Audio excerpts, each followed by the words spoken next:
If you've never set foot in Japan, there's a good chance you'll have never heard of Pachinko. I had no idea what it was until my first day in Japan, when I accidentally stumbled into a Pachinko parlour in central Tokyo and was subsequently deafened by the noise of hundreds of shrieking machines and thousands of ball bearings being blasted in every direction. I think the best way to describe Pachinko is it's part arcade game, it's part gambling, and it's part noise. It's just so unbelievably noisy. But why is Pachinko popular? And how do you play it? I don't really have the answers to these questions. I'm awful at it. So today I've enlisted the help of a good friend who is a retired veteran of Pachinko, and he's going to share with us the secrets to success. Isn't that right, Natsuki? Hello everyone! Let's Pachinko. Let's go. Pachinko has its roots in Chicago in the early 20th century, when gaming manufacturers started selling the Corinth game, a children's version of bagatelle pinball. In the 1920s, the game made it to Asia, becoming a hit in Japan, where it became a staple of Japanese sweet shops as a means of getting children to stick around and stuff themselves with more candy. And it soon got the nickname of Pachi Pachi, an onomatopoeia referring to the noisy popping and snapping sounds of the game. In the 1930s, the game found a more mature audience, when the board was turned upright and made larger. However, World War II began, and most of the machines were scrapped for metal. For a time, the game disappeared, and didn't re-emerge until the late 1940s.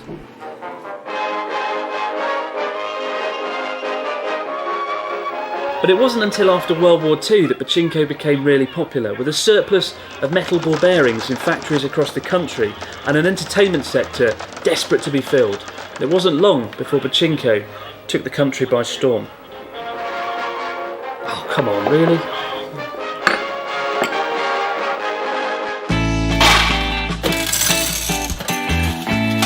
Typically in most Pachinko parlours, each ball represents 4 yen, with players depositing 500 yen into the machine in return for 125 balls. For the first 30 years of Pachinko, it was very mechanical. It all depended on the amount of force you put on the lever, which would dictate the direction and force put on the ball bearing. And using the lever, you launched them around the Pachinko machine with the aim of getting them into a pocket known as the start chucker.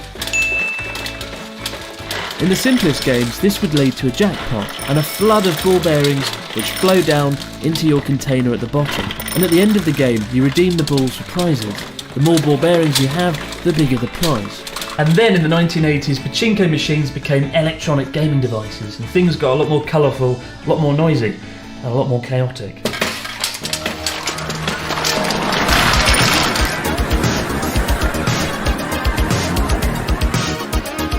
Pachinko has since morphed into a slightly more complex game. The aim of landing balls into the start chucker remains, however doing so opens up more holes to aim for to increase your jackpot, and triggering some rather crazy looking mini-games which are more reminiscent of arcade machines.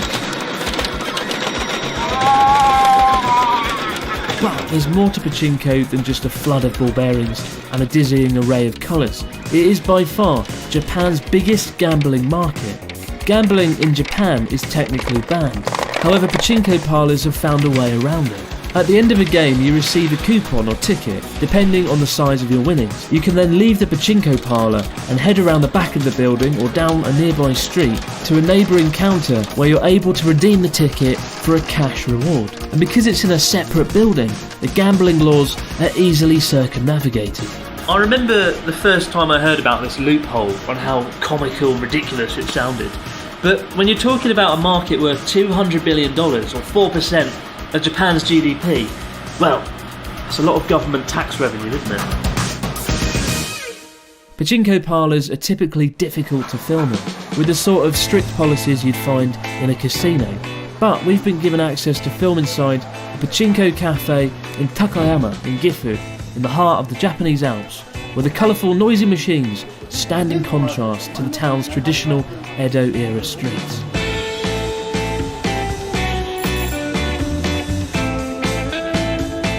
The Ebis Cafe is part of a growing movement to throw off the image of Pachinko being a gambler's sport. Here you can't redeem your winnings for money, but you can turn them into prizes like food, sweets, toys or local sake. They're keen to get the message out that Pachinko isn't about money, it is genuinely a fun, exciting, fast-paced game. And what better way to see it in action than by finding out if Natsuki the Pachinko veteran lives up to his reputation of being a pro. We're not gambling here today because gambling is wrong, mainly because I always lose. But what we are doing is giving Natsuki 1,500 Pachinko balls and 30 minutes. And we're going to see how many balls he can turn this into. If you can get 6,000 Pachinko balls in 30 minutes, we can win the prize. Takayama's #1 sake. Takayama sake? Takayama sake. Yeah. Natsuki, can you do it? I can do it. Yeah? Do you have balls? I have balls. Absolutely. Go win me some sake. Yeah. I mean us. Sake. Some sake. I want a sake.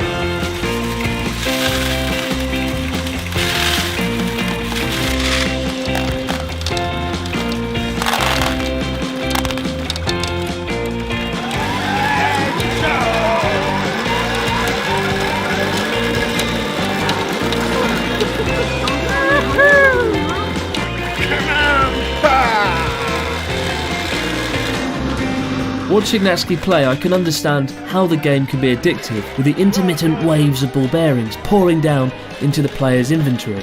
Even if I understand the basics of Pachinko, I'd be lying if I said I completely understood what's going on. So Natsuki's just done his first machine, and he seemed to win quite a few balls. I don't really know how he did it, I'm not sure even he knows, but there seemed to be some kind of technique.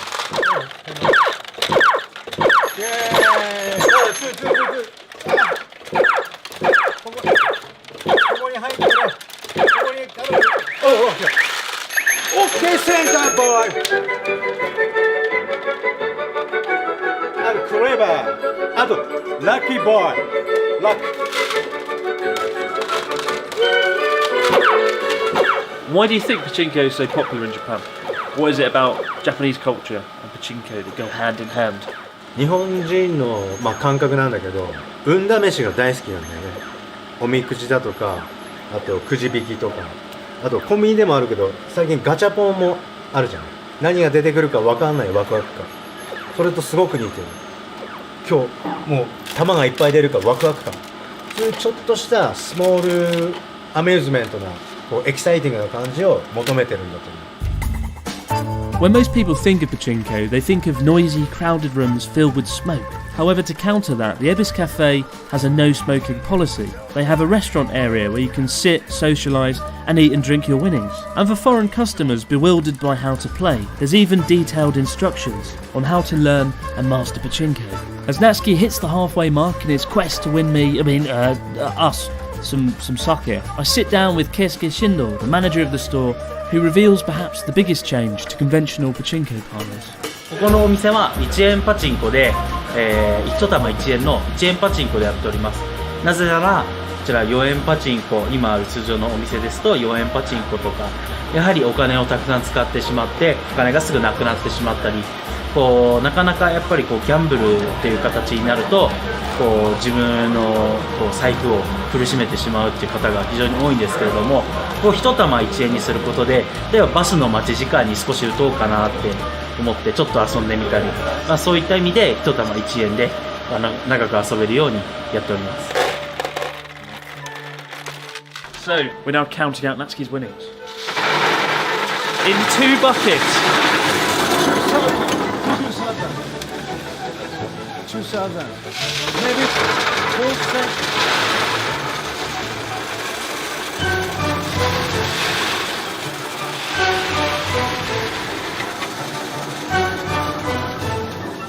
$3,488.